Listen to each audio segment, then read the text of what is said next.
Hello and welcome to the Ice Guys, brought to you by the Hockey Podcast Network. This is the show that takes you into the world of the National Hockey League. Every game, every day, from a sports betting perspective. With pro handicappers Alex B. Smith and veteran sports writer Jimmy Murphy. And now, here's your host, Ian Cameron. Welcome to the Ice Guys, presented by the Hockey Podcast Network, Monday, January 24th.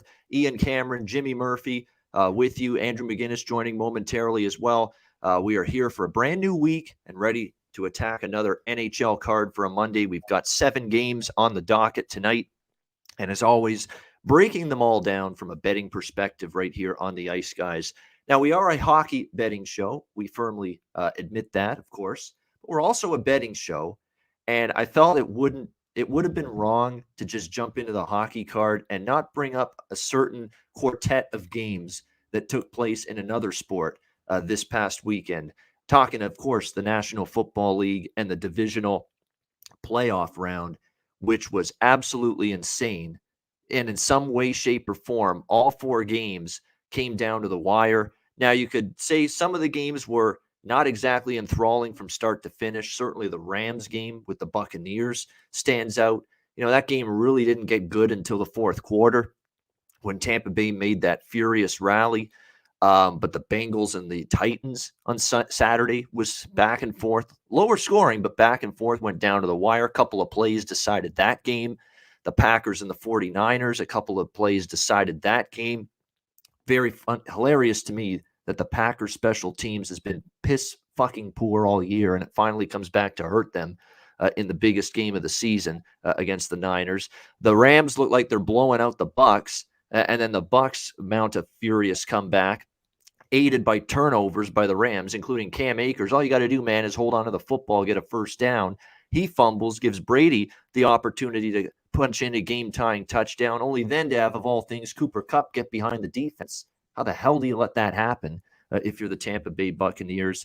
And then we wrapped it up with just a insane Bills-Chiefs showdown. Patrick Mahomes and Josh Allen. I mean, just an incredible quarterback duel. They both ran for 50 yards plus. They both threw for 300 passing yards plus. They both had no interceptions in that game. I mean, it was about perfect quarterback play from those two guys. Back and forth they went. 25 points were scored in the final 2 minutes of the fourth quarter. I've never seen anything like that. You probably never will see anything like that again. There's so many plays you could go back and forth.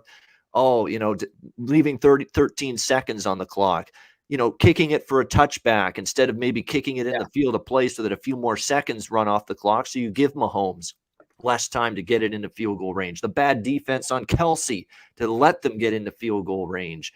And then, of course, losing the coin toss. Kind of felt like whoever lost that coin toss was going to lose the game because no defense was going to stop the other from getting in the end zone in overtime. But an unbelievable football game. One of the best playoff games I've ever seen. And look, even though this is a hockey show, I felt compelled to talk a little bit about what we saw in the NFL divisional playoff round. It was absolutely insane. Jimmy, I think you concur with me. It was quite the weekend of playoff NFL football. Yeah, I mean, let me tell you, I want to go back to Saturday and those games then. And I don't know about you. I don't know where you stood because I wasn't on with you, obviously, for the last few days. I've been down and out and watched a lot of that football from bed. But, you know, one thing I can tell you is I just love the Bengals going into that game, man. I just thought that had upset written all over it. I like the way it was setting up for them. The Tennessee just down the stretch kind of up and down and didn't really seem to have the cohesiveness that a normal number 1 seed would have. And I was like, this is a perfect spot for them. And they do it and they get it. And then, of course, the Packers 49ers. Now, I'm going to come right out and say it. I'm not looking at that game objectively. I can't stand Aaron Rodgers. I'm not going to get into the politics of Aaron Rodgers, except to say that no matter what anyone tells me, I still disagree that his politics and his anti-vaccine stance was a selfish way to affect his team throughout the season. I think it literally did become a distraction. I think we saw that in this game. But the fact that people could still somehow, and I know he lost yesterday, but he still came back. I know Tom Brady lost yesterday, But to somehow, with stats staring you in the face, the track record and everything, and the way Tom Brady handles his team versus the way Aaron Rodgers is a team guy, to say that he is anywhere close to Tom Brady in terms of being the GOAT and in terms of being the greatest quarterback ever is just asinine. How many times does this POS have to choke in the playoffs for people to realize how overrated he is? You can take your stats and your MVP and shove him where the sun don't shine, because he is one overrated quarterback and he will never even sniff Tom Brady's jockstrap. And I'm sick of hearing that argument. And that was proven again in that game as he choked. Let's not forget, guys, nobody talks about this right now. The Green Bay defense played amazing in that game. They did what they had to, and they put Aaron Rodgers twice in position to win, and he still couldn't do it. So spare me this argument. I don't want to ever hear it again. That was put to bed this Saturday when he choked again when it mattered most. On to Sunday, I mean, just amazing games. Like, yeah, Brady didn't pull off the comeback this time, but he came damn close, and no other quarterback is doing that, what he did in that fourth quarter. And I don't know about you guys. I went right on and I put $5 to win about $375 when they went down 27-3. I got that. Wow. And it was like, you know what? Screw it. It's Tom Brady. And sure enough, he almost did it. But what a game. Kudos to the Rams. Kudos to Matthew Stafford, Jimmy, because they were totally rattled at that time. They must have been just thinking, oh my gosh, are we really going to lose this game? And he unloaded that bomb of a throw to Cooper Kupp down the field. Especially when he gave it up, like on that fumble again, or that, the missed hike. I mean, look, he showed a lot of poise. This guy has finally found his niche. He's finally found that extra level of confidence he needs and that poise to win in a big situation, and he proved it. You're right. Kudos to him. And then what can you say about that Rams-Chiefs game? I mean, about that Chiefs-Bills game, except, Ian, you forgot to mention, I don't think I heard you, but you made the best point of all on Twitter after that game. Everybody's talking about the overtime and how it's a stupid rule. Well, we know that, but it is what it is. The overtime is what it is. And it's a shame he didn't get the ball, Allen, and the Bills' offense, but at the same time, make a stop. Keep him out of the end zone. I mean, the rules are what the rules are. You can agree or disagree with them till the cows come home, but they are what they are. What isn't something that doesn't need to happen, though, is the horrendous coaching from the Buffalo Bills and what the hell they were thinking on kicking that thing into the end zone after they took the lead with 14 seconds left. And you knew when they panned in to Allen hugging people like he had won the Super Bowl, for crying out loud. And there's still 14 seconds left. And I'm seeing all these guys celebrating. And I'm seeing them not even taking it seriously. Like, this thing's a done deal. And I'm like, they're going to lose. They're going to lose. And then when they kicked it into the end zone, that's it. Sorry. Game over. And you knew that the Chiefs were going to do it. That was one of the worst coaching decisions I've seen in the playoffs in recent memory. And I'm sorry, but that Bills coaching staff deserves that loss. Josh Allen doesn't deserve that loss. The players don't deserve that loss, but the coaching deserves that loss. And it sucks because, that fan base is just so tortured. And I just felt so bad for them. I grew up in the era of Bill Buckner here in Boston, and I seen, plenty of heartache losses when I was growing up. It wasn't always all titles in Boston when I was growing up. So I can feel for them, and I know what they're going through. And it's just, you just hate to see it. I feel so bad for them. Yeah, it was an unbelievable game.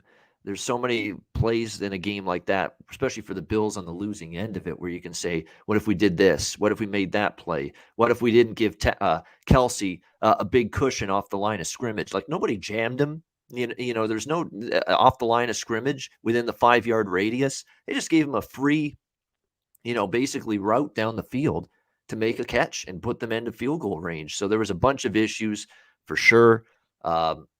It's just heartbreaking if you're the Buffalo Bills. And, Allen, I don't know if the defense deserved to win that game for the Buffalo Bills, but Josh Allen sure did. And that was very, very unfortunate for them that they came up short with everything Allen did in that game against the Chiefs. But an incredible weekend of football. Figured we'd mention it. We might even mention it next Monday on the show after Championship Sunday, especially if the games were as good as they were this past weekend. That was one of those weekends, Ian, though, where you could kind of see. Okay, I'm not muted. You could kind of see, that the underdogs in terms of taking the points. I thought it lined up very well to take points in those games, and you just don't. You have rare weekends like that where you can kind of look at 4 games ahead of time and say these are going to be all 4 of them are going to be heck of a game. And it all panned out that way. Yeah, Claudio asking who is your Super Bowl champion for me and Jimmy. I hope it's the Rams. The Rams are the only team I have a preseason conference and Super Bowl future still pending with. Yep, me too. Yeah, it's the Rams. Money-wise, so I hope it's the Rams, but the fan in me, and again, feeling for fan bases that have been tortured, it'd be pretty cool to see the Bengals win it. Yeah, that would be too. Who I think it's going to be. Man, that's tough. I think you could go with everybody. Everybody's still alive. I think Kansas City will probably beat Cincy, although I think it'll be competitive. I don't know. I don't know, man. There's a lot about that Kansas City game. You just mentioned it. I mean, it was basically one of those games where whoever had the ball last was going to win. Yeah. You know, look at the way Cincinnati plays and how much more structured they are and how much more calculated they are than the two teams that we saw playing that, Bills Chiefs game. I think that and maybe coaching end up helping a little. I think Cincinnati could pull it off. I really do.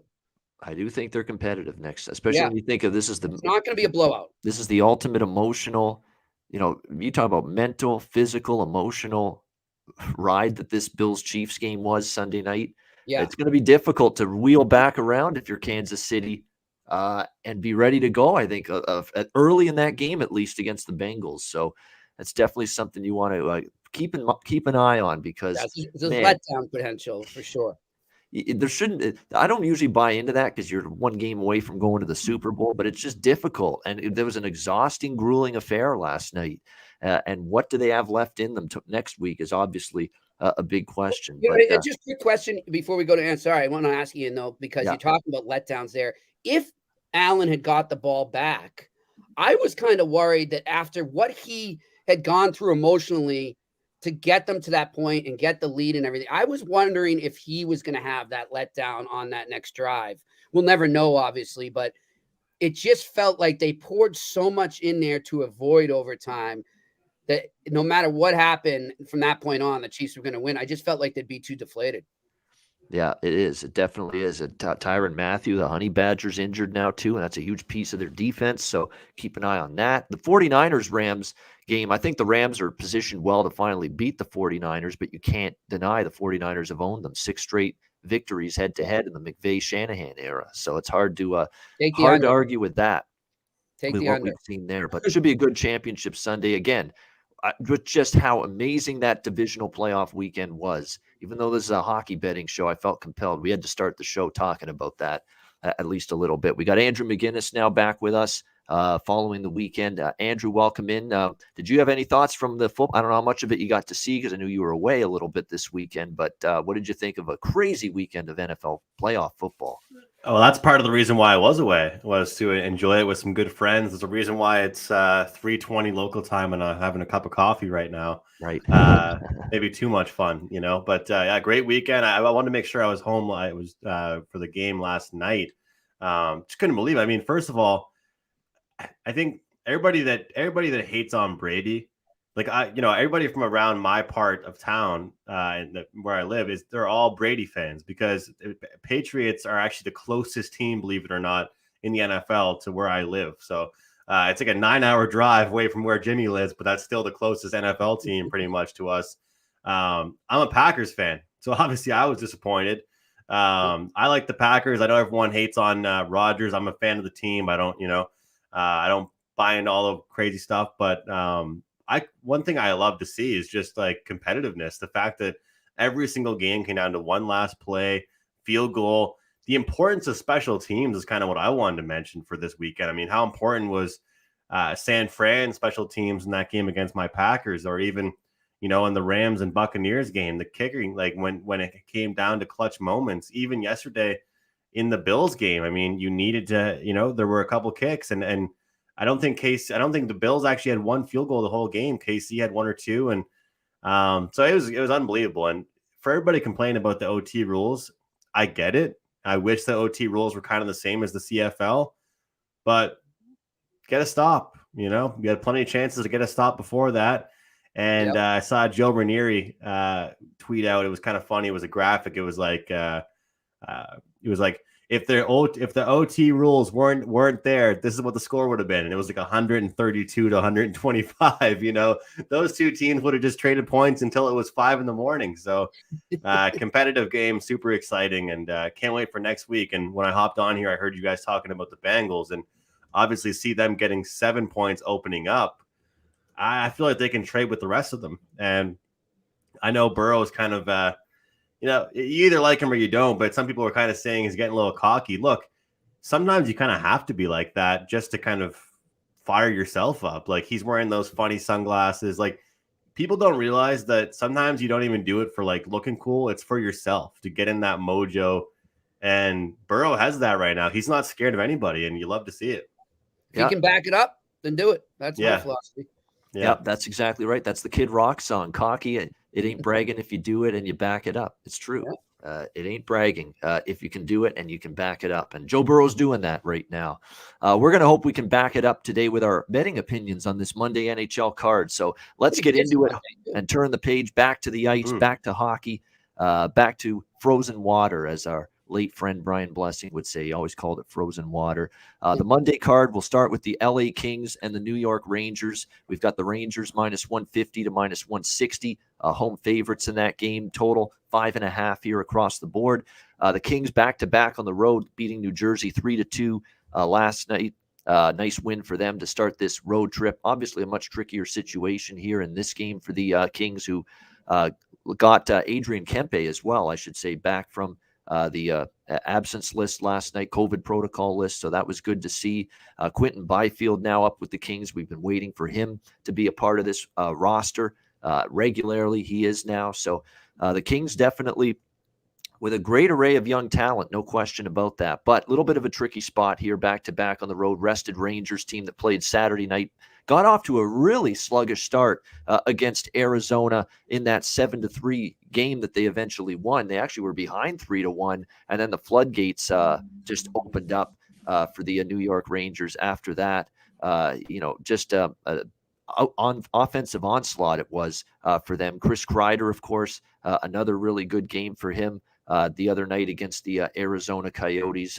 Just an offensive explosion it was against Arizona in that game against the Coyotes. Now they play the Kings, and they actually lost the Rangers to LA on the road earlier this year by a score of 3-1. So it actually is a spot where I don't think the Rangers are going to probably look past or overlook the LA Kings necessarily here in this game. We don't have goalies confirmed yet for this game, but projected to be Cal Peterson for the LA Kings potentially.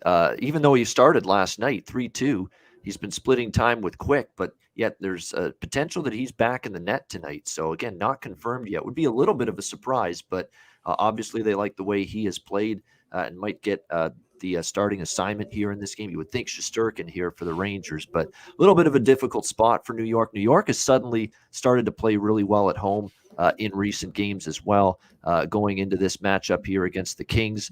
I'm going to probably look at them in regulation. That's definitely on the radar for me. I'll probably make that an official bet once we get goalies confirmed. But for me, it would be Rangers here in regulation. Still, the Kings, by the way, a losing record on the road, even after last night's victory against New Jersey. So definitely still leaning toward the Rangers here. Capo Caco is out. Philip Hedl actually is kind of an absence you hate to see because he's been very good in that bottom six forward role, but he's got a lower body injury, 4 goals, 7 assists, but he's been good both sides of the puck.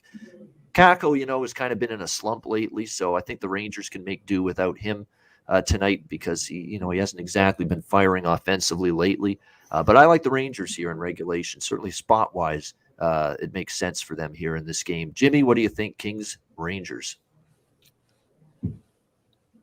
Yeah, guys, I'm looking at this game right now, and you know what? I like it. I'm not going to touch the side right now, but I like a low-scoring game. It just seems, it's a Monday night game. You don't always have the juiced-up crowd that you usually do at MSG.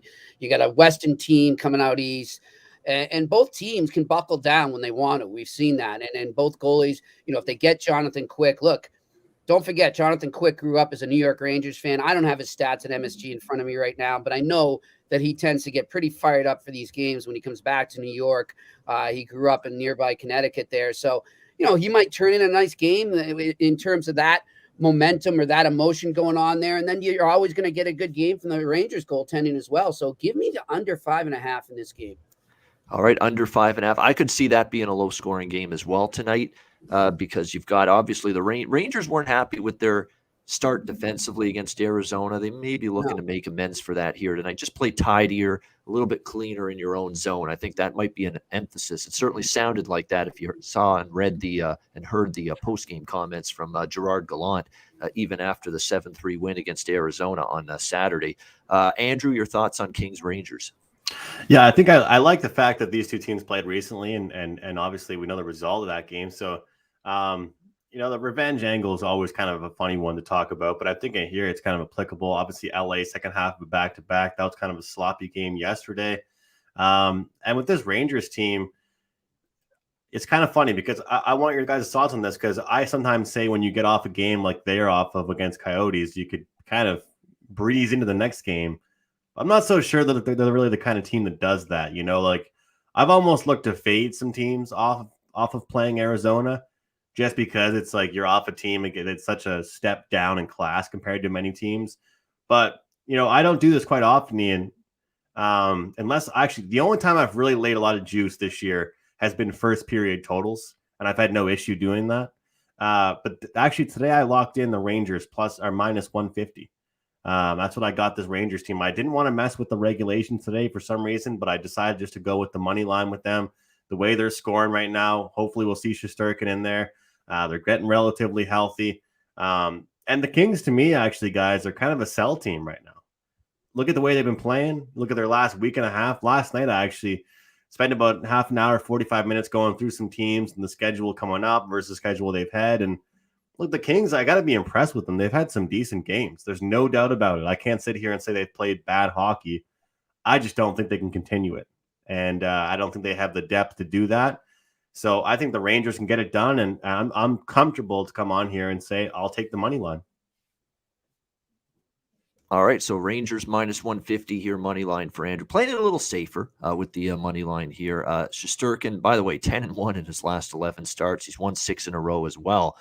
In between the pipes for the Rangers. You'd expect him in there. He's been brilliant. And to be honest with you, there's been games the Rangers have not carried the play. There's been a lot of games the Rangers have not had the puck possession and the offensive zone time and the danger chances and the expected goals of their opponent. They've lost that battle in a lot of games this year. So statistically, they're not going to be the metric darling team. No, based if you really look into how they've played from a advanced numbers standpoint. But what they've done is they've negated any chances. The goaltending has been just so strong from Shesterkin. It's cleaned up any issues they've had at the defensive end. So one more play I wanted to look at was over 2.5 or 3, depending on what your book is offering, for Chris Kreider shots coming off that Hattie against the Coyotes. He's had some games recently with 5, 6 shots. Obviously, some we've seen 1 or 2, but against Toronto, he had 5. Against San Jose, he had 6. Against Vegas, he had 5. I think in tonight's game, he'll get on the board as well, or be at least hungry to shoot the puck. Yeah, there's no doubt. He has definitely been shooting the puck. He's been getting chances. And the great thing about Chris Kreider is he's not a perimeter player. He's going to go to the tough areas of the ice where you need to be in order to score goals. You're not always going to settle for, that shot from the face-off circle or the shot from, a tough angle. You're going to go into the slot area in that blue crease, that blue paint area, and you're going to try to find ways to score that way. That's what I like about the game for Chris Kreider, and certainly a hat trick. Great night for him against Arizona on Saturday. Vegas and Washington next up. We've got Washington minus 140, home favorites, 6 the total in this game. No shame at all or no regrets at all with backing Ottawa against Washington Saturday night. Ottawa, was right there with a chance to win. That's all you can ask for when you were getting plus 180 with the Senators in that game, like I was. And, they took Washington to overtime. Unfortunately, they could not make a 2-0 lead stand up. The Capitals responded and ended up winning in overtime by a score of 3-2. They did actually start to really carry the play as it went along. They ended up outshooting the Senators 33-22 in that game. It got stronger as it went. We'll see if they can keep it going here against the Vegas Golden Knights. I am concerned about Washington's recent inability, though, to string wins together. It's been a problem for Washington in recent games. Off of win lately, it's not been great. 1-6, by the way, in their last 7 games following a victory. They beat Detroit, then they go on that 4-game losing streak. They beat the Islanders. They can't follow it up. They lose the next game. They beat Winnipeg in overtime. Again, can't follow it up. They lose their next game against Boston. So the ability to put wins together has been tough for this team. Vegas, of course, starting a road trip here. And when you look at what's coming up for Vegas, at Carolina, at Florida, at Tampa, they've got that 3-game juggernaut where opposing teams have gone to die this year, playing the Hurricanes, the Panthers, and the Lightning on the road in those 3 straight games. This becomes an important one for Vegas. This is your most winnable. It's your most winnable game. Washington's play, to me right now, is nowhere close to Carolina, to Tampa Bay, and to Florida. Now, Florida's been a little bit up and down on the road trip, but you're talking they're going to have to play Vegas, Florida at home, and Florida has been a beast and a machine at home this year. So this becomes a very important game for the Golden Knights. I understand they're very shorthanded. Alec Martinez still out, Max Pacioretty out, Zach Whitecloud on the blue line out, Nick Hague on the blue line out, Mark Stone still out. Lots of injuries still for the Golden Knights, and they've not exactly played great hockey. They were 1-5 in 6 games prior to escaping with a win against the Montreal Canadiens in overtime, 4-3 in their last game. They've had quite a bit of time off. They haven't played now since that game last Thursday at home against Montreal. I like the setup here for Vegas. I don't trust Washington in this price range. They still have a pretty dismal record. I believe 3-8 in the last 11 without TJ Oshie, who remains out. I've talked about that a lot, that they have struggled without Oshie in the lineup. Now, the good news is Dmitry Orlov returns from his suspension tonight. That's a good news for the Washington Capitals, but Oshie's still out, and Nick Jensen, another of their key blue liners, moved to the injured reserve here tonight for Washington. I like Vegas here at this price, especially with it having gone up a little bit to plus 125, plus 130 from where it was in the opener. I would lean over this total of 6 as well. One thing that does concern me for Vegas is Robin Lehner has not been at his best in recent starts for the Vegas Golden Knights. However, Vitek Vanacek, his counterpart, who will be in the net tonight for Washington, has been up and down and very inconsistent. So the goals could be there in this game, and I certainly like the shot here with Vegas at a plus price as a road underdog. Jimmy, what do you think here, Vegas, Washington? Guys, this is a tough one as well. I think it's going to be a hell of a game, and because I'm feeling that, I'm going to go with the draw in this game. I'm really liking this game to go to overtime. Two good contenders going at it. They can play some physical hockey. They can also come at you in waves offensively. And like you said, here and there, though, you're going to get some good goaltending battles as well with them. The one thing I would say, too, with Robin Lehner, I'm with you on that. But I feel like watching him lately, I've been watching a couple of his games more lately, staying up for these West Coast games. And I think that he may be about to go on a little run there. Let's see what happens tonight. But give me the draw in this game. All right, Jimmy liking the draw here. Yeah, absolutely. You can get a really good price north of plus 300 with that. Probably will be a close game, competitive game. And we've certainly seen Vegas play a lot of those lately. No doubt about that. But so Jimmy liking the draw in this one. By the way, Vegas with 6 straight victories on the road coming into this game. So they actually have played well as of late outside of T-Mobile Arena as they begin this road trip. Andrew, Golden Knights and Capitals. I'm looking towards the over in this game. I think that, first of all, I want to check something actually real quick. I apologize for not having this injury report here for the Capitals. As far as the defensemen, did you guys know anything about this? There was 2 guys that I was waiting to hear from for Washington. So yeah, Orlov's in. Orlov's in. Yeah, Carlson's out. So yeah, Jensen's still listed as questionable, is what I'm seeing. Correct. Jensen. But I saw something. Yeah, I saw something really interesting. It was like if you're missing out on those 2 guys, you're missing out on like 26 block shots. Like 21 minutes of ice time. It was like, anyway, it's a cool article I read about those 2 guys, what they mean to the team defensively. Yep. But it's kind of cool to look at with both these teams. They're kind of very comparable in their own conferences. Because let's face it, Washington has dealt with quite a bit of COVID, a lot of injuries as well. And we know what they've been like without Oshie. We know what they've been like without a couple of guys. But then all of a sudden, they kind of start to turn it on. Look at the Vegas Golden Knights. When's the last time we checked a website or a report from a hockey team and saw their website tell us 0 injuries for the Vegas Golden Knights. I don't think I've seen that all season long with them. And they've slowly but surely been able to kind of battle out of it. And if you look at kind of the goals allowed from them as well, I know they played Montreal, but hey, still gave up a couple goals to them. You play a team like Toronto, Pittsburgh. So I look at Washington here at home. They'll be able to get a few on them. Both these teams haven't really had strong goaltending. Both these teams have had to go to their number 2s quite a bit. Even number 3 for both these teams have had to be in action. So I feel like we can get over 6 here in this game. I know it's kind of a really, really heavily bet game, and it's kind of a, I guess you would say it's kind of a square pick with these two teams going together, but I feel like we can see some goals here tonight.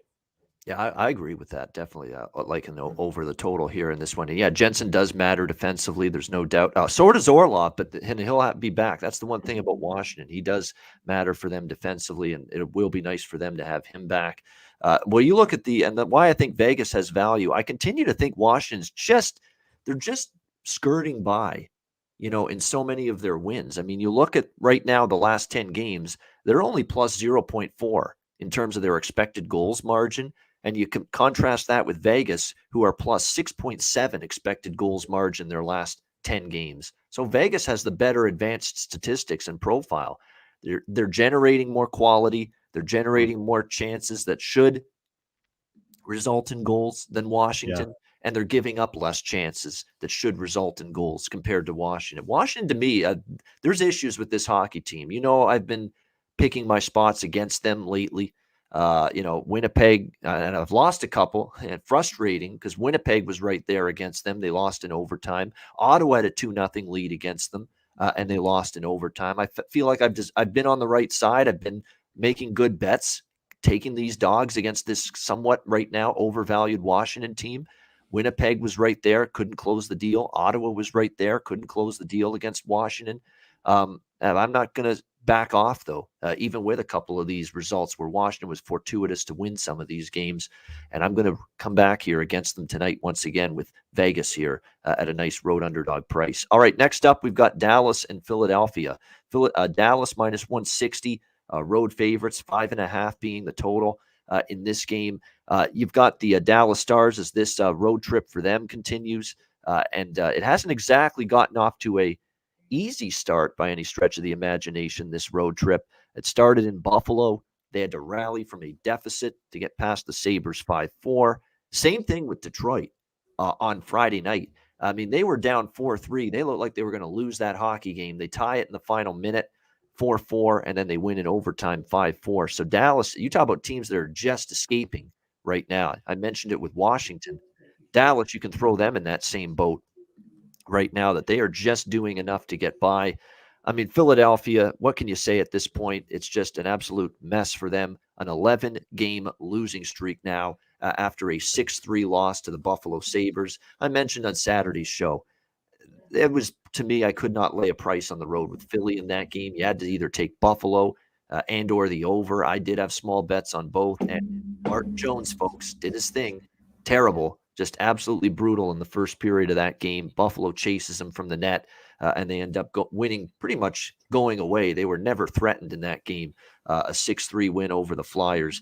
That being said, my gosh, I'm very, very tempted to take Philly here, crazy as it is to say.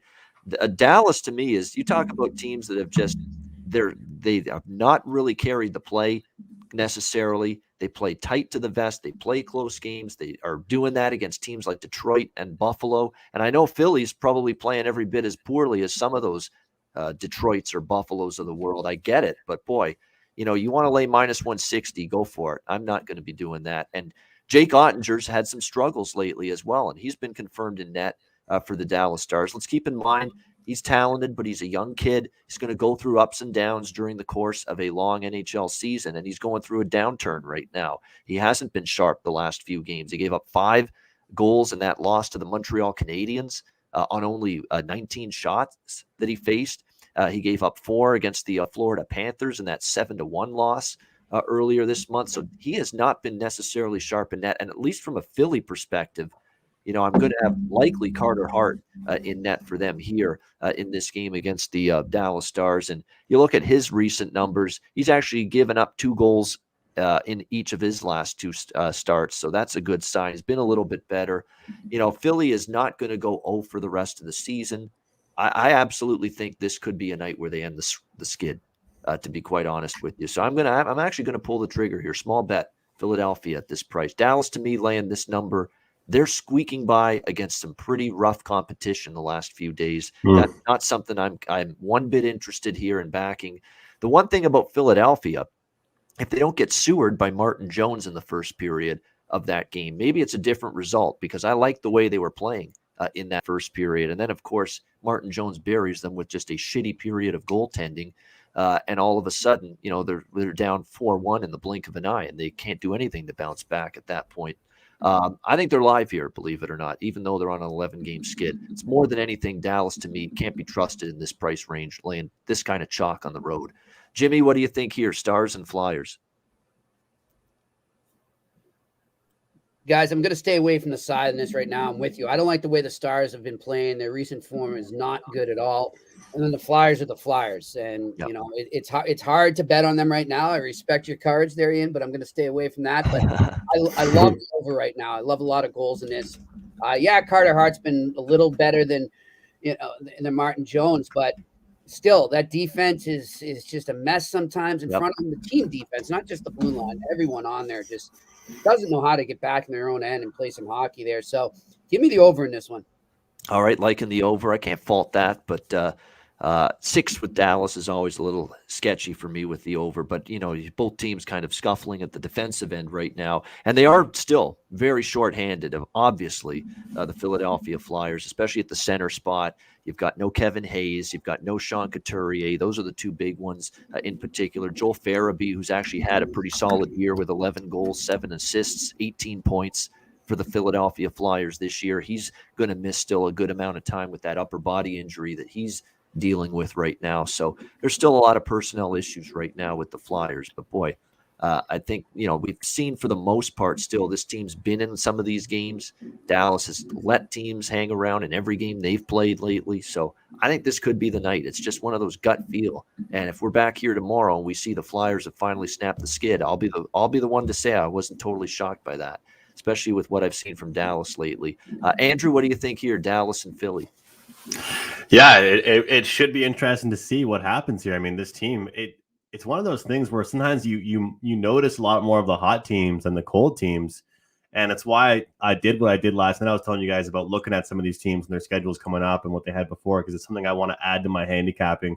It's starting to forecast things a lot more. And Philadelphia, I was just surprised to see kind of what I knew they weren't very good. And I've gotten actually a lot of flack from people for saying that they weren't very good. And here they are, giving up several goals.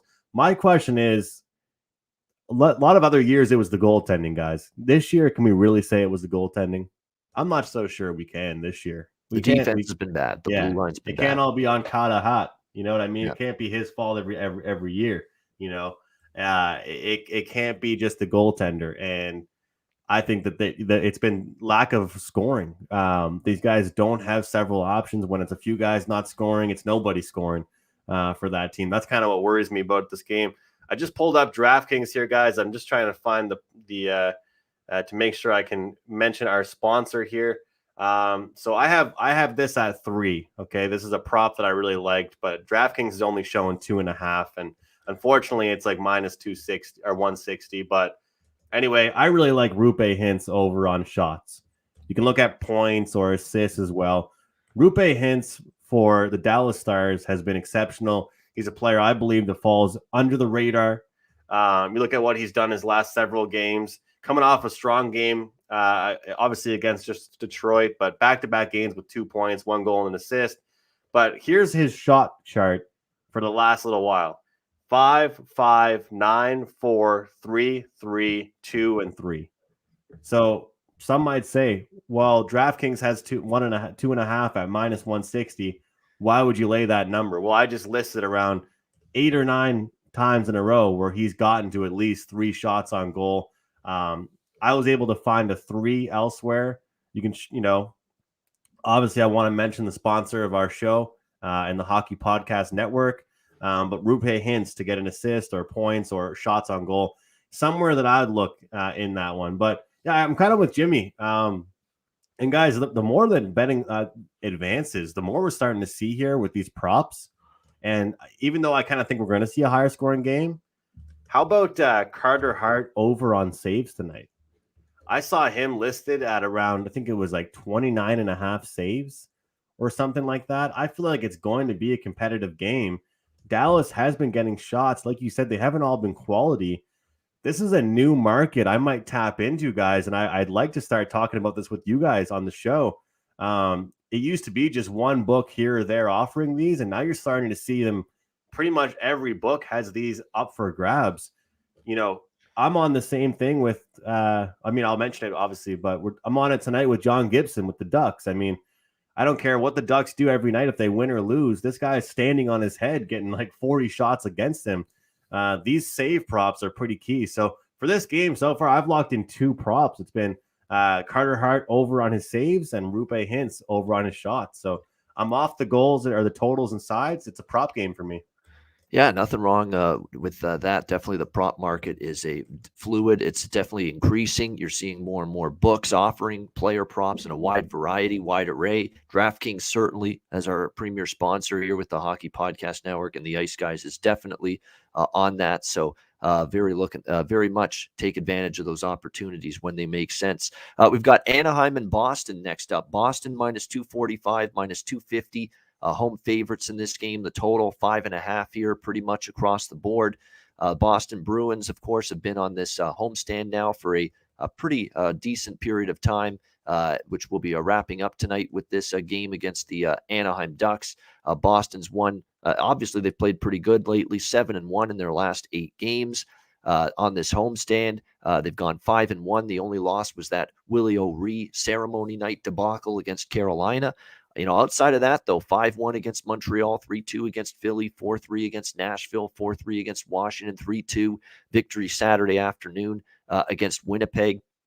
So very solid results for the Boston Bruins during this homestand. Still a little bit banged up, though, going into this game tonight, especially on the blue line. Mike Riley's out indefinitely. Matt Grzelcyk with the injury that he took in the Winnipeg game. It happened on Saturday afternoon in the first period of that game. He left the game, didn't return, and he's out. So a couple starting defensemen out tonight for Boston. I don't like that when it comes to teams with multiple starting D out of the lineup. You know, that means shifting around with your defensive pairs, could lead to more communication breakdowns, just mistakes defensively when that happens. So you could see that here for Boston tonight.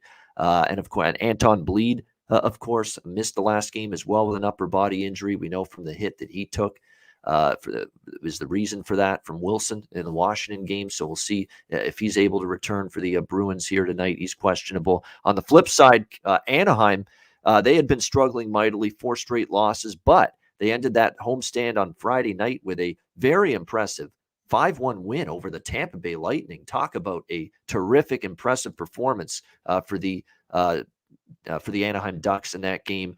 Very impressive victory. Now they go on this road trip, and it looks like they might be getting some reinforcements tonight. Troy Terry, who has missed the last few games, game time decision for this one, but it's looking like he's trending toward playing. Same with Cam Fowler, the defenseman for the Ducks, and they've been without him and Josh Manson on the blue line for a period of time. So there's some good news there that the Ducks could be getting a little bit healthier. Man, does this ever feel like a flat spot? And I was talking about this with Jimmy before the game up for Boston. Things are going swimmingly, 5-1 on this homestand. They go on the road after this against Colorado to start that trip. Big game. This feels like flat spot city and ripe for the picking for the Anaheim Ducks tonight, to be quite honest with you. I'm taking a shot. First period, money line, Anaheim, for full game money line, Anaheim. Big upset. It feels like it.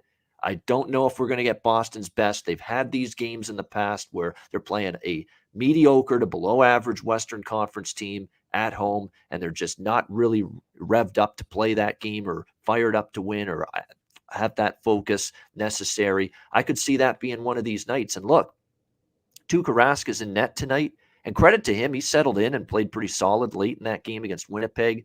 But he was also very shaky in the first period of that game against Winnipeg. And Winnipeg could add a couple or 3 goals in that game. They missed some nets. They hit a post as well. And that was still a very shaky Tuukka Rask early in that game. I think this is a great spot for Anaheim, starting a road trip. They finally have some positive momentum after beating Tampa Bay on Friday night. And they're getting healthier. Terry may be back tonight. Fowler may be back tonight.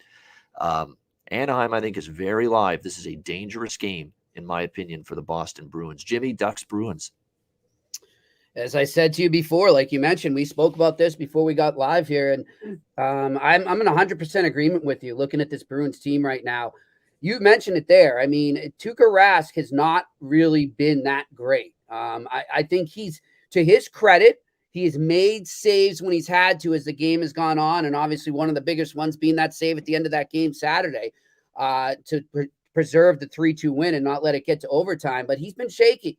But I don't necessarily blame it on him. I don't think it's just been him being shaky right now. I think one guy you look at, and if you could just bet on a player having a shitty game, I would put $1,000 on Brandon Carlo right now, because this guy is a nightmare. He's a turnstile on defense right now. He got beat so bad on that first goal by Harkins the other night against Winnipeg. I mean, it was embarrassing. And yeah, he dropped the gloves later. I give him credit for that. But I don't know what's going on, if he's out of it mentally, because as far as I know, he's healthy right now, but he's just not in his game. He's not in his element right now. So watch them when they're on the ice. You want to do some live scoring. If you see Brandon Carlo on the ice right now, get that next goal for the Ducks there. I'm with you. I love this game for the Ducks. I think it's a great situation for them. The Bruins are looking ahead to a road trip, looking ahead to playing a contender in Colorado. And I like this game. I like Anaheim to come in. I'm going to take 2 things on this. I'm going to go with the first period over. I could see the Ducks taking a nice 2-0 lead into the intermission. Maybe the Bruins wake up a little, but it's going to be one of those, too little, too late for the Bruins. And I like the Anaheim Ducks in regulation with some great value there. I'm looking at plus 320. Give me the Ducks in regulation. Wow, that's big value. And that's plus 320 Anaheim in regulation. I mean, for me, I've locked in plus 180 first period on Anaheim and plus 210 with the full game money line here. It's just got that smell from ways away of this kind of game for Boston being the ultimate clunker. It really does. I mean, you mentioned the injuries on defense. Yeah. So that means more minutes for Carlo right now, and that's not good minutes for the Boston Bruins. No, and even the recent wins, fortuitous. Barely beat Washington, barely beat Winnipeg. I mean, they're just barely win. They're playing good. They are. They're finding ways. Maybe they find a way tonight. But that's also why I'm splitting it up, because part of me does think if Anaheim has the strong start, which I think they will, Boston wakes up, battles back. They still are the better team, and they'll find a way to come back and win the game. That's why I'm splitting it up, because I want the first period to be part of the equation for me with this bet. So it's a first period full game split for me with Anaheim. 2 big money line underdog prices with both of those. Andrew, what do you think here? Anaheim and Boston. Hey, Ian, we got Michael O'Brien here in the chat saying it's an underdog night for Bobano. I don't think I've ever seen you take so many dogs in a row. The dogs are barking. I don't know if you've got a new dog in your household. No, Ian, there isn't. But look at even yesterday, I took Ottawa. They got it. Winnipeg nearly beat Pittsburgh as a big underdog. Same kind of thing yesterday. Pittsburgh was totally asleep in that game early on against slumping Winnipeg, a team out of the conference, a Western team, just like what Boston's going to see here tonight with Anaheim. And if you had the Jets with the plus price, you deserved a better fate. They played a good game. Let me tell you too, I'm going to jump on that first period on the Ducks winning the first period there. Just like Winnipeg yesterday against Pittsburgh. Give me 3 bets on this. Flat as a pancake early in that game, Penguins against Winnipeg yesterday. A slumping Western Conference team at home for Pittsburgh yesterday, flat as a pancake early. That's kind of what I see here potentially for the Bruins tonight. Keep going, Andrew. I want to get your guys' thoughts on this real quick, because I talked about these goalie save props, and what's interesting about them is that you could bet on a goalie to get a bunch of saves, but that doesn't necessarily mean you think that goalie is going to have a good game or that team's going to win. You just think that team's going to get peppered. Tuukka Rask tonight at one of the sites I use is showing 27 saves here. I might go over. I agreeing with you guys. It could be a spot for Anaheim to upset, but I think he's going to get peppered with shots. You guys know what I'm saying? So at 27, we could still see Anaheim win, but I think he's going to get peppered with shots. We've seen him kind of in and around that number. Last game, it was below that. But what do you guys think of Tuukka over 27 saves here? I think Anaheim controls possession more than people think. You guys think under? I think under, because I think Under. Tuukka could get shelled. Okay. We've already seen him get shelled once before, and I'm You're worried he gets pulled. Yeah, I'm worried here with Ian. Wow. I think they're going to have a horrendously flat start. I completely agree with Ian. And whether they've shown resilience, they've shown ability to come back before, but whether I just don't know if it's in them tonight. And I just think they get caught looking ahead. But they could lose like 4-1 and he still goes, has like 30 saves, 31. You know what I mean? Like, yeah, I mean, if we're talking about Anaheim racking up like 35, 36 shots, yeah. But Yeah. I would see it more of being like a 28-23 type shot game. Okay. That's kind of how Okay. I feel with the game. And then he wouldn't get there. Okay. Happy I asked you guys. Yeah. Okay. I just find those cool, Jimmy. I don't know. I'm sorry. I'm kind of obsessed with that right now. But they're kind of cool props. But yeah, when I look at this game, I'm on the first period over. So I'm happy to be on the same page there, Jimmy. And I like what you guys are liking there with the dog. I think it's a good spot for it. I'm being a little bit more safe, I guess, and not getting that big plus price. But I think that some people ask me, I had someone DM me and ask, what makes you like a first period sometimes more than just a full game? And I had to kind of think about it because sometimes it's kind of just like a gut feel, to be honest with you. But in this one in particular, it's a confidence thing, two teams playing well. I think Anaheim's back in full health. They're going to have, the peace of mind to come in and know that, hey, let's get some shots on Tuukka. Like I was just talking about, hey, let's get pucks deep. Let's try and, get some ozone time. And that's going to want to start early, and for the Bees playing at the Garden, they're going to want to have a good start as well. So as much as a lot of the time that I bet these first periods, I would also like the full game. And I've been on shows where I've doubled up, full game first period. But today I'm just on the first period at a really good price. I mentioned sometimes you have to pay like minus 140 to bet these first period overs. Today you're looking at minus 115, 120, 115. So it's a good price. Yeah. I think it can get there. Boston's on a first period over tear right now, 10-1. First period over in their last 11 games. And they've been trending full game overs a lot too, but even more so the first period overs for the Boston Bruins. 10 of their last 11 games have gone over 1.5 in the first period. So John X in our live chat here, you see him, Jimmy? I think Tuukka gets pulled in the first period. It could happen, man. It's been that type of start for him right now. Imagine having Tuukka save bet and seeing him on the bench. and there were so many. He did settle in a bit against Winnipeg Saturday as it went along. But if you watch that first period, man, it was he just routine shots coming at him, just a slow rolling puck that was going to him, and he fumbled it as he was trying to glove it down and freeze it for a faceoff. Just these little things I noticed that, man, he really looks like he's totally out of sync still. You can tell it's a guy with zero training camp and no game action. Yeah, and then he pulled in January, man. I mean, these guys are leagues ahead of him in terms of game speed and just being in that mental spot that you need to be in to play in an NHL game. I think it's going to be a little while here. We're talking like maybe tonight and maybe one or two more starts before we potentially see the Tuukka Rask we've known from the past. There we go. I like that Tuukka Rask we've known from the past. I did not mean to run there, but I'll take it. Nice little lyric there from Jimmy Murphy. I like it.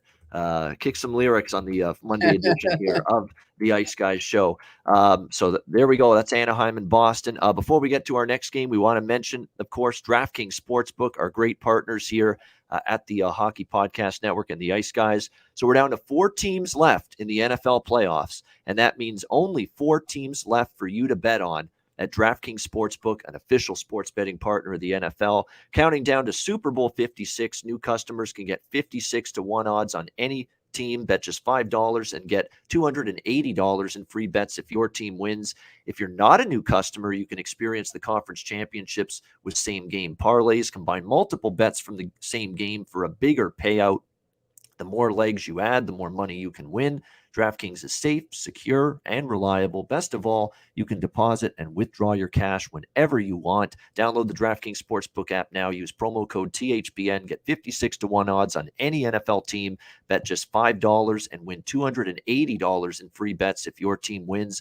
That's promo code THPN for 56-1 odds at DraftKings Sportsbook, an official sports betting partner of the NFL. Must be 21 years of age or older. Must reside in a DraftKings Sportsbook state. New customers only. only. Minimum $5 deposit and $1 wager required. One per customer. Restrictions apply. See DraftKings.com/sportsbook for details. Gambling problem? Call 1-800-GAMBLER. Download the DraftKings app. Sign up for an account. Use the promo code THPN.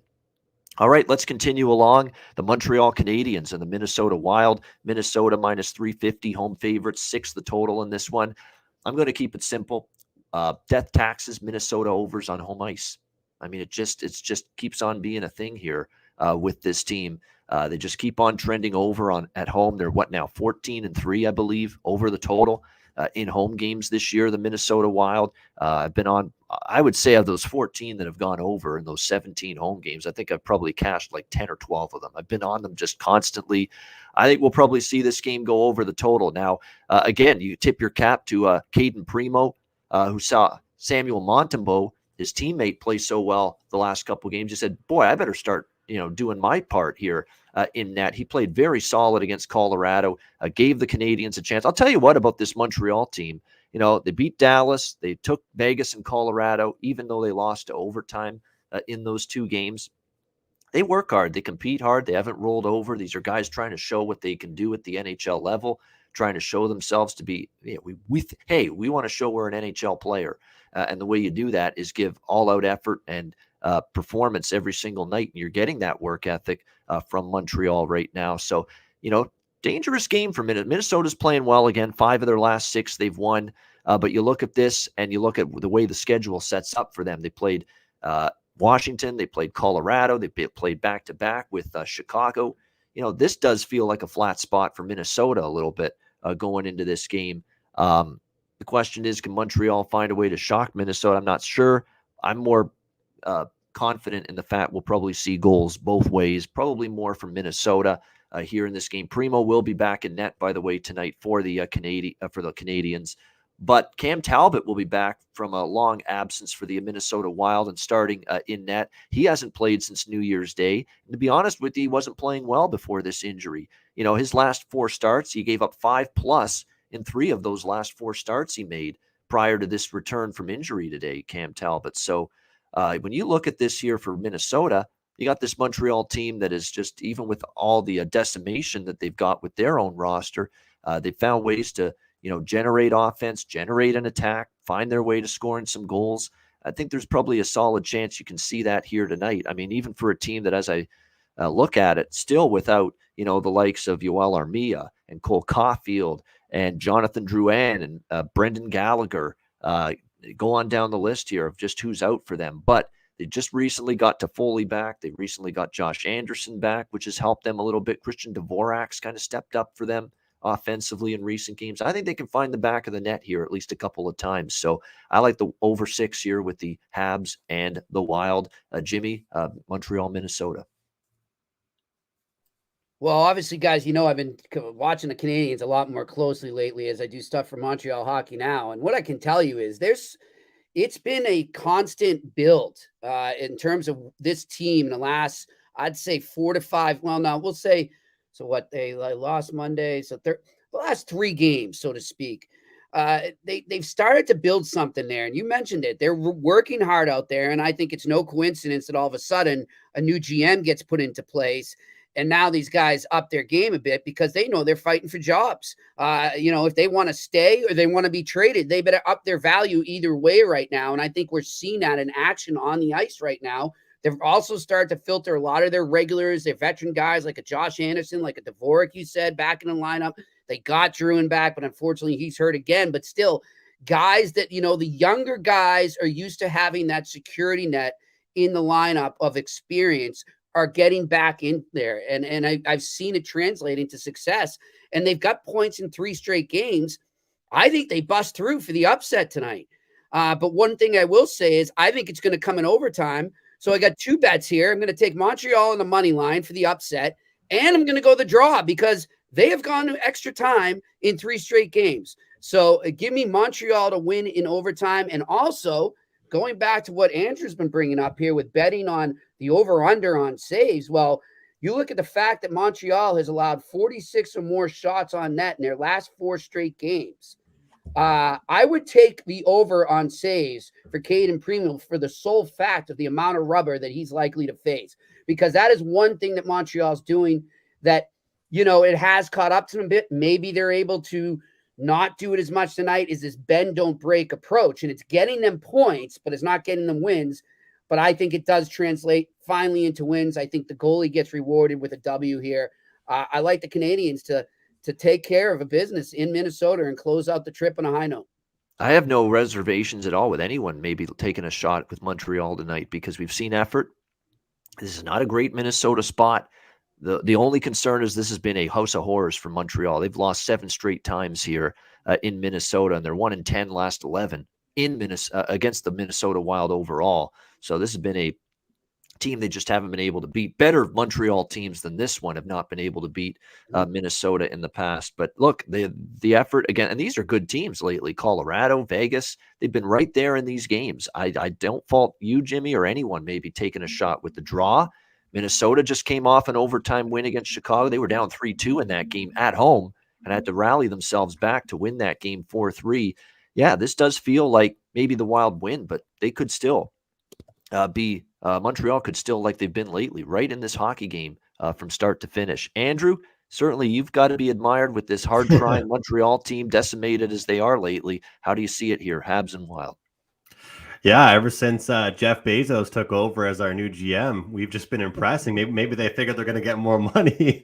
But yeah, ever since Hughes took over, I mean, it's been good. The compete level, obviously getting Toffoli back. I think he scored a goal in 2 straight games. I've been loving reading Jimmy's articles. Nice to see you covering them, Jimmy. And look, what I think of that's interesting about them is that people love talking about how Caulfield hasn't looked very good and these younger players, Suzuki, the pressure on them. But what I've noticed is the play from these younger guys that's led to goals or success from the older players. And kind of like Suzuki setting up Toffoli in back-to-back games, but no one talks about the past. They talk about Toffoli's finish. I think that it's been nice on everybody that this team's gotten a little bit healthier. They've dealt with lots of COVID stuff. They still have to deal with it. I believe Armia and Caulfield are still in Wisconsin. So they still have to deal with it a little bit, but I feel like they're starting to score a little bit. They're starting to kind of have some fun out there. And, the funny thing is about this Canadiens team is, and I'll be the first person to say this because I don't care. When we had Price, and I said we, in the playoffs last year, how many shots a game the Canadiens give up against the Leafs, against the Golden Knights, against the Tampa Bay Lightning? A lot. Winnipeg as well. A lot. But that's what happens when you pay your goalie $10.5 million, right? Right now, they've been that team and it hasn't worked out for them. Sam Montembeault is just out of breath, given having 40 saves in one night sometimes. But this team, they're starting to play better defensively, but they're also not sitting back and parking the bus anymore. They're starting to play more offense. And I like that about them in this game here. The odds are really interesting. I think if you like another team, if you want to find a dance partner for this wager, and I'm not trying to be on a day where we're talking about lots of dogs in this show, I'm not trying to be Andrew to come on here and give out some chalky picks. You can take a look at Montreal plus 1.5 goals here and try and find a dance partner because Minnesota are big favorites. I saw one book here where you can get them plus 1.5 at, let me see here, like plus 110 or something like that, or even a minus spread. I mean, how often are you getting a plus 1.5, guys? And at this price, what's the actual money lane right now for across the board? 385, 370. Yep. It's not often you can get a plus 1.5. And I don't usually like taking these plus 1.5s because a lot of times you're turning a dog into a favorite. But in this instance, you're getting a plus 1.5. So it's Andrew puck line, except for it's the other way. It's a plus 1.5 for Montreal to keep things close. And they have been competing.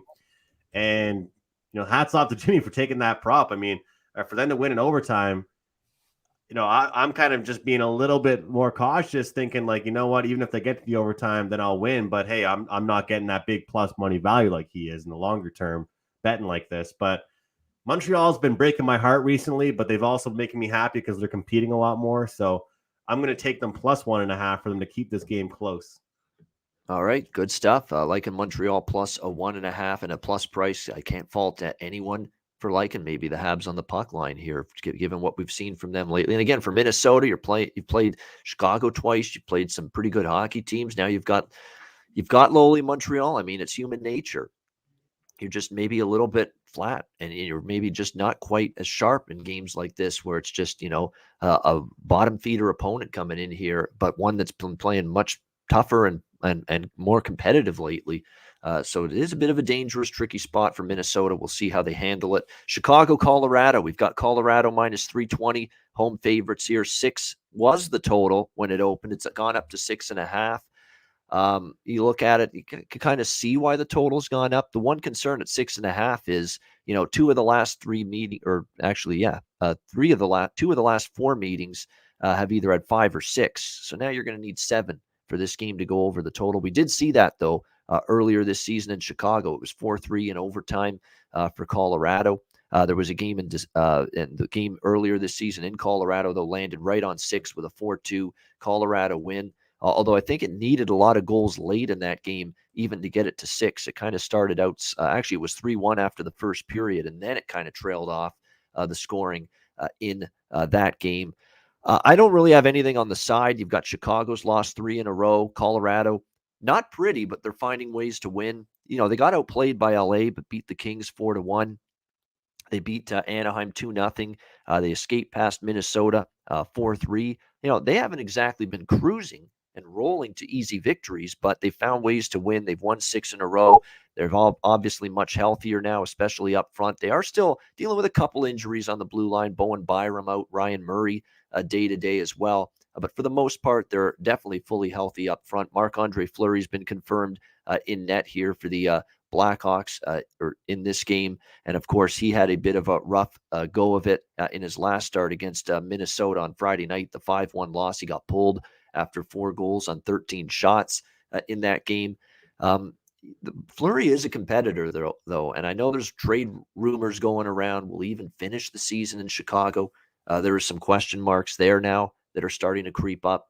But you got to believe the competitor that Fleury is. He doesn't like getting pulled. I'd expect him to play better. I do lean still to the over, but definitely don't feel as strongly about this one as some of the other ones on the card tonight. Jimmy, what do you think here, Chicago and Colorado? Guys, I guess this is, who let the dogs out day here. I don't know why I'm feeling this, but I'm going to stick with the gut today. It's one of those days when, and as I said, this weekend, my gut was right a lot on football. So I'm going to stick with my gut here and go with another underdog. Give me the Chicago Blackhawks straight up on the money line. I did not like the way the Colorado Avalanche played in those final 2 periods against the Montreal Canadiens there. They let up. They got a little complacent there. And another thing I noticed, and I think it's something to watch carefully, is what's up with Cal McCarr. He was really out of it. He was not in his element. He was not in his game there. He took a vicious, inadvertent high stick to the head there towards the end of the game and really looked dazed. Keep an eye on him tonight and see where his minutes are at and how he's performing. And obviously going forward, that could be a key factor for them. But I just like this spot for the Blackhawks based on the way Colorado trended as that game went on the other night. Yeah, and definitely Colorado. Colorado still looks, in terms of their advanced numbers, solid still, but not as good as they once were. Unfortunately, they're playing a Chicago team that they're minus 13 high danger chances margin the last 10 games. That's not good. They're just getting crushed from an expected goals perspective. I mean, they're losing that battle by -4 per game. Colorado, of course, plus 2.2 per game. So it's a huge gap between these two teams in those categories. It's this is definitely, potentially a spot where you worry for Colorado a little bit, but I just don't know if I have enough confidence in Chicago's overall game right now to trust them to go on the road win here. Andrew, what do you think? Blackhawks and Avs. Yeah, one thing about this Avalanche team, for as good as they are, just like Jimmy said, they've really been playing down to their competition level, and that's not something that this is a team that pretty much the entire regular season they have been the betting favorites to win the Stanley Cup, and I'm not sure if this is a team that should be what they are listed right now as the Stanley Cup favorite that consistently plays against lower competition and just takes nights off. I don't care if you score 8 goals against a good team if you can't put up 4 goals against a bad team. I'm sorry. I just think I don't like that inconsistency sometimes, just like Jimmy was saying there. I like the team total tonight for the Blackhawks. I think the over is going to hit as a whole altogether. But I think the Blackhawks get a few here tonight. Good call about the defenseman there, Makar and company for the plus Avalanche. 1.5 could be good here too. Andrew, if you're not confident enough that Chicago can pull that upset off, I think we still agree they're hanging in here. So at least maybe a plus 1.5. Definitely. And when I look towards those, Jimmy, a lot of times I like to look at the first period, just the plus 0.5, because then after the first period you could be tied. Because I hate the plus 1.5 sometimes with big favorites like this, because you can see that empty net magic. And I don't know. I know I kind of just did that with Montreal, but I think in this game, if I was going to do that, I would look at the first period plus 0.5, because you're a winner even if it's tied after the first period. But yeah, team total for me with the Blackhawks, and I guess kind of an impulse, but now I actually might be thinking about making that bet myself now that Jimmy looking at the plus 1.5 or the first period, because I think they will keep it close, and look at the chalk we're laying here with Colorado. I mean, I'll say this, guys, I've been talking about props on the show today quite a bit, but if you're betting Colorado, why aren't you looking at props? It all spends the same. You go to the bar with your buddies, doesn't matter how you got that money. You're spending the money off props or sides or totals. It doesn't matter how you cashed out. And I'm betting on Rantanen shots. I'm betting on McKinnon to score. I'm betting on Makar to get an assist. That's where you want to be betting, in my opinion, with Colorado. Guys, too, one thing is Andrew was talking there, made me think about it too. What was one of the things we heard Colorado say coming into this season after, let's face it, in the eyes of many, underachieving in the playoffs, not getting to where they were expected to go, and they're coming in again as a favorite. And it's almost like we've seen championship teams do this, and it's a dangerous game to play it sometimes, but it's almost like, hey, let's just bunch together enough winning streaks here and there, and then we can play mediocre. We can draw back a bit so we don't get hurt. We don't wear ourselves down, and we're ready for the playoffs, because as long as we get in, we're confident now that we can take it to a next level and get to where we need to go in the Stanley Cup playoffs. So I don't know this for a fact. This is just me looking in from the outside. Maybe that's the approach Colorado's taken, which betting wise, be careful betting them, because they're always heavy favorites, and you're going to get some games where teams do force them to overtime and teams do steal games from them because maybe they're taking that approach. Yep. We've said it. Don't be a bridge jumper in this sport. It's not worth it. Do not be that guy that lays minus 300, minus 400, or maybe you laid minus 700 with Colorado on Saturday night against Montreal. And there you are biting your fingernails. Is that a record of what? Touching your heart down the stretch. It's got to be close to one. It has to be a record. Yeah. Yes. Elliot Friedman even mentioned on Hockey Night in Canada, biggest betting favorite of the year in the National. I heard Elliot's a big gambler. I heard he's a big. Well, he was trying to push it off. Said it on the air, but we'll see. His buddy David Amber is too. They'll put some coin on games. Oh yeah. I gotta say this real quick. It's funny because all kinds of these sportscaster guys, and I love watching. Like, I'm the kind of guy that doesn't go get some beer and food. I love watching the guys at the intermission talk about the game. I enjoy that quite a bit.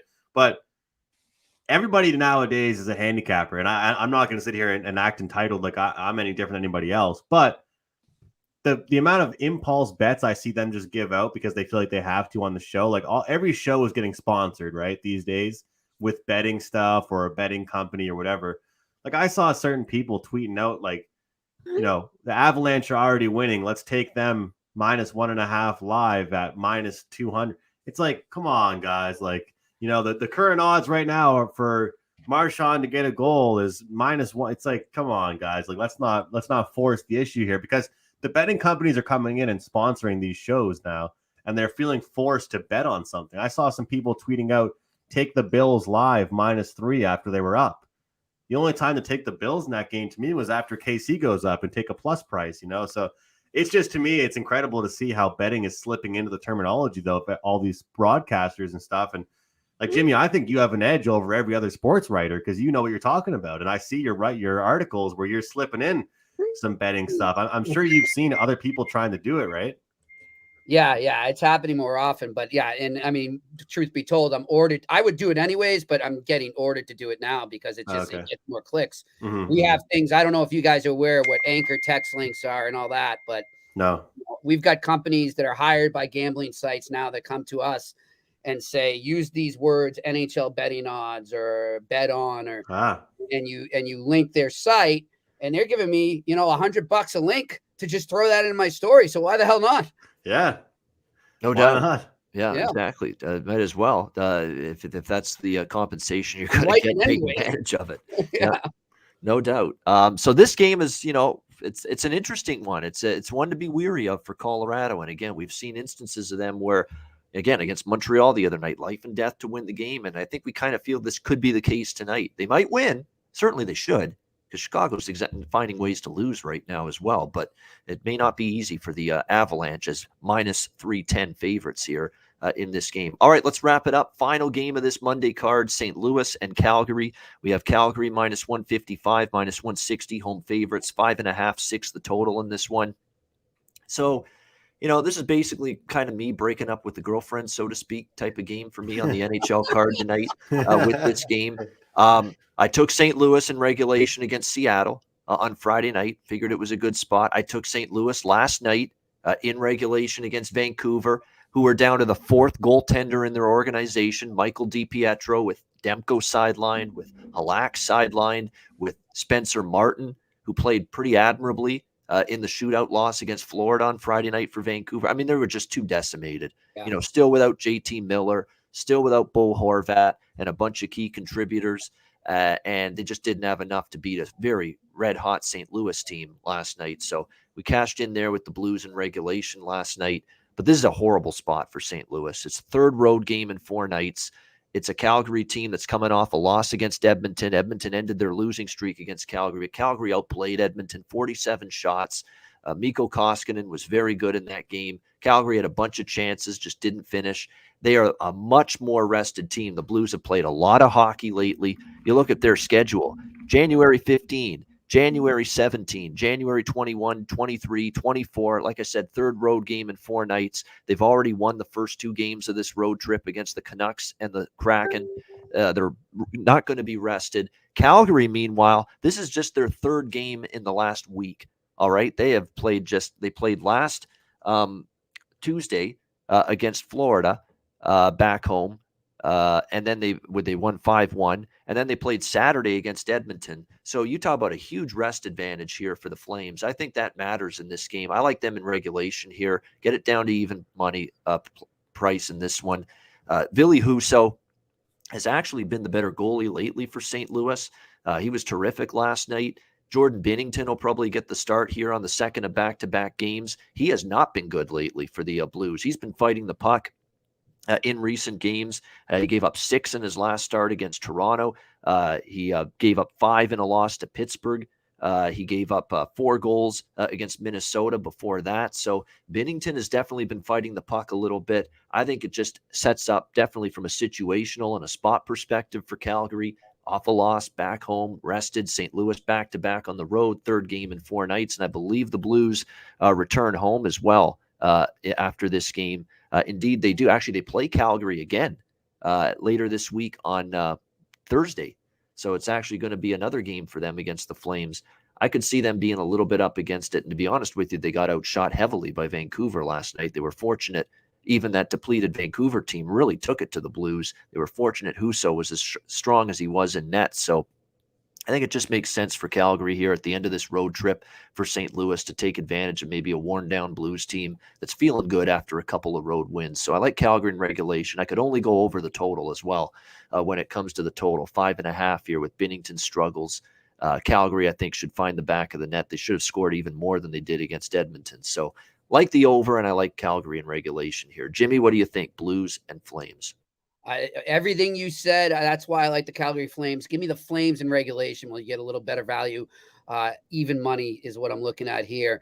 Definitely a bounce back game for them and catching the St. Louis Blues. This is the classic Ian situational game for sure. Yeah, exactly. And the last game of the road trip, and you're just not as good. Especially when you've had a winning road trip. I'm fascinated. I'm going to be tracking this moving forward because it's been winning lately. Teams that are playing the final game of their road trip when they're off a win because, they're feeling good. And I'm seeing it lately across the NHL. Teams are not playing well in this kind of spot. The final game of a road trip off a win. And that's what we have here with St. Louis tonight. Lately, I've been seeing teams just not getting the job done in this spot. So we'll see if the Blues can change that script a little bit. Andrew, what do you think here, St. Louis, Calgary? Yeah, this is actually the first pick I made of this card last night. I bet the over 5.5 in this game. It's hard to argue with how strong the power play is for St. Louis. They're top 5 in goals per game, goals on the season. But Calgary, I'm looking at this over for them. Look, they've been scoring a little bit, but they're giving up goals, and it's not really something that it's not really something that they want to do. Obviously, no team wants to, but the Sutter way is a lower scoring type of hockey, and that's not really been the case, giving up 6, 5, 4, on a consistent basis over the past 10 games. So I'm looking towards the over here. I think it could be a tougher spot for St. Louis, which is why I think Calgary will get theirs as well. And I think they, playing at home is an advantage for them. St. Louis, let's be honest as well, guys. That game against Seattle, fade the Kraken. I mean, I had that in regulation, -110. They just aren't very good. And then this weekend, obviously yesterday, they've been playing some teams that are mediocre. I think in this game, we could see Calgary upset, but I just prefer the over. I think if Calgary does upset, they got to score 3 or 4 goals. All right, there we go. Andrew liking Blues Flames over 5.5. Great show with Jimmy and Andrew breaking down the Monday card. A little longer than normal, but we did a lot of football for 20 minutes at the beginning of the show. It was worth it to talk about it. Yeah, plus we haven't seen Jimmy for a while. We got to make it a long show. We've missed him. No doubt about that. Yeah, absolutely. Great show. Lots of fun. Great discussion. Great analysis as well. Let's put a wrap on it with best bets for this Monday show and Monday NHL slate. Jimmy, we'll start with you. Best bet. I'm going to go right here in Boston where I am, guys. Give me that Ducks, my friends. Give me the Ducks. There we go. Quack, quack, quack, quack. Quack, quack. The Anaheim Ducks here, +210, +215 against the Boston Bruins. Big underdog shot for Jimmy Murphy with his best bet on this Monday card. Andrew, best bet. I think we might have lost him. I think we might have lost Andrew. Oh, that's the last thing he needed to say for this show was his best bet. I know. Andrew, sending out an SOS. Can you hear me? No, he cannot. All right. Well, we'll get the best bet from him in our DM, and I'll make sure to post it here on the show. The way Andrew's going lately, man, the way he's been going over the last month. Going good. Every bet. There he is. He's back. There he is. Oh, the dog there. There we go. Man, he's getting bigger already. Look at that. By the way, Andrew's dog has just appeared on screen on the for those of you that are listening to the podcast and not on YouTube. Right. Yeah. And I think your volume might be down, Andrew. Best bet for me. Sorry about that, guys. I heard him barking at something. I don't know what was going on, but I had to check it out. Over 5.5, the game we just talked about, Flames and Blues. All right, Blues Flames over 5.5. Best bet for Andrew there. Sorry about that, guys. No worries, man. No worries at all. My best first, buddy. Yeah. Sure. All right, my best bet is going to be that same game, but I'm doing the side in that game. Calgary in regulation, which you can get at +130 in some spots, +125, +130. I'm going to go with that. Flames in regulation against the Blues. Blues are playing great, but this is just not a good situation for them. Third road game in 4 nights, a very rested Calgary team, and a Calgary team that the last time they played at home after that bag skate that Daryl Sutter gave them, played one of their absolute best games of the year against Florida, 5-1 beatdown over the Panthers. And to be honest, I think they could have and maybe should have beat Edmonton. They really took the play to the Oilers, but Koskinen was just very un-Koskinen-like compared to what he's been like lately. But he played very well for the Oilers in that game Saturday. I got to ask Andrew, too. Andrew, what's his name again, the dog? Henry. Well, I got to say how prophetic it is that Henry comes in to close the show after all the dogs we picked tonight. It was a dog day on the show. It is. And even, yeah, that's right. And even Calgary in regulations at underdog price. +125, +130 Calgary Flames regulation for me for best bet for this Monday card. Dogs out. Yeah, the Baja men would be very proud of us today on the Ice Guys for sure. The one-hit wonders that they were. I love that song. Yeah, it's I heard It's it not too really much on at my Hamilton. playlist these days anymore, but when I was a kid, it was on there. Yeah, I'm over that song. I heard it like a million times at Hamilton Bulldogs games when I went to a lot more Bulldogs games back in the day than I do now. But Andrew, is that heard it a all the time. H-E-N-Y, or are we talking the Rocket Henry Richard here? No, it's Henry. Yeah, Okay. but sometimes I'll call him Henri. Yeah. There he is, Henry, getting his Oh my licks in right now on Andrew. He's just a going concern right now. He's too strong. He is. He's getting big. Speaking of big, this was a big show, a long show, and we're wrapping it up right now. Thanks to everyone for joining us. We appreciate it. A reminder, the Ice Guys is live 7 days a week, Monday to Friday, 2 p.m. Eastern, Saturday and Sunday, noon Eastern. If you can't watch the show live, download the Ice Guys podcast in audio form on all major podcast platforms, Google Podcasts, Apple Podcasts, Spotify, Stitcher, and iHeartRadio. Download the Ice Guys podcast when you can't watch the show live. For Jimmy Murphy and Andrew McInnis, I'm Ian Cameron. Have a great Monday night. Enjoy the games, and good luck. Betcasts coming your way after Super Bowl weekend as well. Don't forget that. Ice Guys Betcasts after Super Bowl weekend on a weekly basis. We're looking forward to those. Have a great Monday night. Enjoy the games and good luck. We'll talk to you again tomorrow on Tuesday for another edition of the Ice Guys presented by the Hockey Podcast Network.